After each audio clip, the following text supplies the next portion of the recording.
Ahojte, vítam vás pri ďalšom videu. Dnes by sme vám chceli pomôcť s výberom taktickej obuvy na strelnicu. Začneme tým, čo všetci dobre poznáte, alebo čo je v podstate asi najviac, a to sú topánky od firmy Salomon.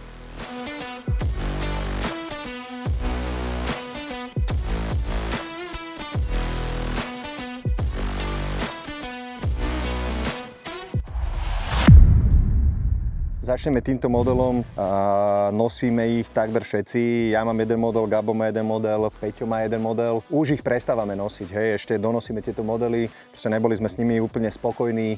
V poslednej dobe sa začali trhať. Mali sme niekoľko párov, vždycky sme mali to šťastie, že sme vedeli vymeniť jeden za druhý. Ale vyzerá to, že tie topánky išli dole s kvalitou, pretože začínajú mať rovnaké vady. Buď sa začínajú trhať tu na jazyku, alebo ako sa môžete pozrieť, každé sa začínajú proste lámať na podrážke po nejakom čase, povieme si po roku, a takisto začínajú premokať, vydržia tak pol roka, 3/4 roka, podľa toho, koľko ich používate, nepremokavé, ale nakoniec začnú premokať. Nezávisí vôbec od toho, akým spôsobom ich ošetrujete. Takže preto my sme od tohoto modelu opustili, ale jeho výhodou je, že napríklad na snehu sa skoro vôbec nešmýkajú. Tie boty super držia aj na udúpanom snehu, takže v zime sme ich mali veľmi radi. Druhý model od Salomonu sú tieto Speed Assault 2, ja ich mám veľmi rád. Je to už asi môj tiež tretí pár. Tieto boty sú také letnejšie, samozrejme nie do dažďa. Odporúčame ich na strelnice, kde je mäkší podklad, napríklad tráva, pretože majú jemnú podrážku, ktorá sa na strelniciach typu Zohor, kde je veľa kameňov, ak ich budete nosiť často, veľmi ľahko potrebuje a zničí. Ale sú mäkké a sú pohodlné, takže na takú strelnicu, jak je napríklad Jasná, kde je viacej trávy v lete, je toto ideálna voľba. Tretí model, ktorý my občas nosím alebo používame, sú tieto, ktoré mám na nohách. To sú Speed Crossy. Tie existujú vo viacerých variantách, Gore-Texové, nepremokavé alebo obyčajné letné. My ich nosíme len ako doplnkovú obuv, keď sa prezúvame z ťažkých topánok, akože potrebujeme si odľahčiť nohy alebo na nejaké prechádzky.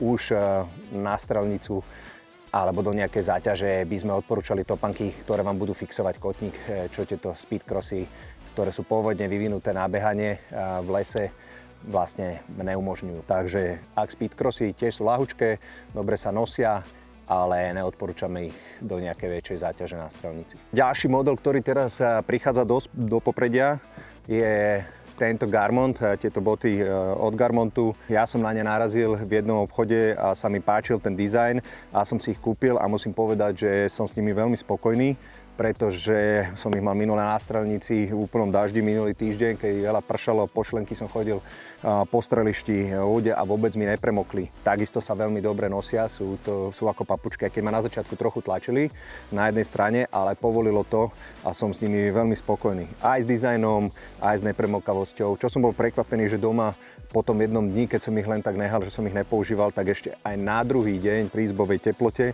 vnútri boli suché, ale ten povrch bol stále mokrý. Takže ak ich chcete používať dlhšie v daždivom počasí, tak určite odporúčam niečo na sušenie a ich vysušiť. Videl som ich ešte aj v sandy prevedení, to znamená takom olivovo FDčko, bežovom, neviem ako správne nazvať, takže nie iba čierne, ale aj hnedé. Posledná značka, o ktorej by som vám chcel ešte povedať, ktorá prichádza práve do mody alebo začína byť trendy, sú topánky od slovenského výrobcu Boss, ktorý sa zameriava aj na ozbrojené síly, na políciu. Mám tu niekoľko modelov, približíme si ich trošku bližšie. Toto sú Taras Army Mid, my používame tieto topánky, sme s nimi veľmi spokojní. Aj keď na začiatku vyzerajú, keď si ich kúpite, že sú tak o počísla väčšie, postupne ako sa formujú, také topánky nádherne zmeknú. Vydržia dlho nepremokavé, ja som s nimi veľmi spokojný. Ako som povedal, toto sú Mid, mám tu aj tieto Peťové. Na schvál ich tu mám, aby som vám ukázal, ako vyzerá tá podrážka po roku používania, že tá podrážka je stále zachovaná. Čo tento výrobca robí je, že vám dokáže na týchto topánkach aj vymeniť tú podrážku, ak by vám po nejakej dobe odišla. Vidíte, že Peťo používa vyššie topánky ako ja, tie sú high, A ja by som len chcel povedať pre tých, ktorí nosia často takéto topánky, či sú to vojaci alebo policajti. Som sa dozvedel od jedného kouča, že vlastne tie topánky netreba zaťahovať moc pevne a moc silne vlastne v kotníku, pretože keď vlastne imobilizujete ten člonok, tak sa všetky tie sily prenesú hore na koleno. To znamená, že obmedzíte tú dorzálnu flexiu a tým pádom môže dojsť na natrhnutiu predného krížového väzu. Takže ak si zaťahujete, je to len taký vek-tip, ak si zaťahujete vysoké topánky, tak vždycky tam nechajte priestor na to, aby pri nejakých doskokoch a tak ďalej vedela tá noha proste v tom kotníku ísť trošku dopredu, aby ste zbytočne nenamáhali ten predný krížový väz. Ak to nejako vyzerá, použitá ročná podrážka na týchto vysokých topánkach. Od nich tu máme ešte jeden takisto tiež teniskový model. Úplne na strelnicu nie je vhodný, ale ako taký doplnkový model sú celkom vydarené tieto topánky. Takže tiež Gore-Texové, tiež pevné. Niekto, kto nerad chodí vo vysokých topánkach, tento model je vhodný aj na turistiku. Samozrejme, to isté, čo som povedal aj pri tých druhých, že na začiatku sa môžu zdať trochu veľké, tie topánky sa musia rozchodiť a potom až skvele padnú. Veľa ľudí má s nimi skúsenosť, že na začiatku ich niekde tlačia, že úplne si není istý, že za tú cenu si kúpili tie práve topánky, ale ten pocit sa zmení, čím dlhšie ich nosíte. Ešte existuje jedna celkom populárna značka a to je Lova.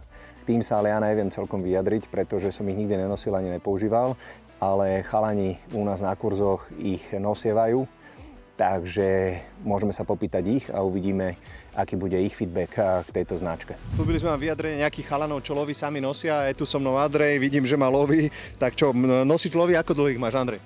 Mám ich, myslím, že 3. rok, nosím ich, kvázi som s nimi spokojný. Čo znamená kvázi, ako si s nimi spokojný?